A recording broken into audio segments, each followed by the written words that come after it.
aking saluyot. Medyo na-trim ko na po itong mga saluyot. Kasi kumuha na po ako dito para i-plant. Nag-planting. Kumuha na ako ng stem. Kasi nag-plant ako dito sa side. Ito naman yung mga munggo ko. Yan. Meron ng hinog na munggo, oh. Oh, di ko muna kukunin yan. Ito naman kalabasa, gagawa pa ako ng trellis nito. Kasi kawawa naman siya. Wala siyang trellis. Wala siyang ano.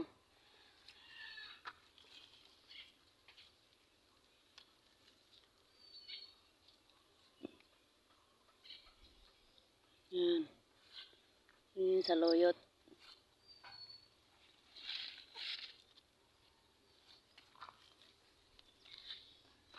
Nag-replant ako dito na side.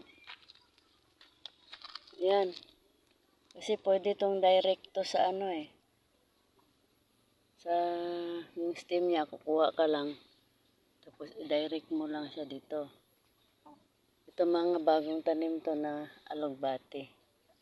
Spinach, mulberry spinach. Ito, dami ko nang nakuha ang talbos dito. Kaya medyo wala na masyadong talbos.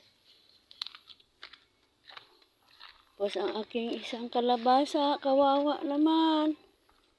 Gagawa pa ako ng isang trellis. Maghanap pa ako ng kawayan.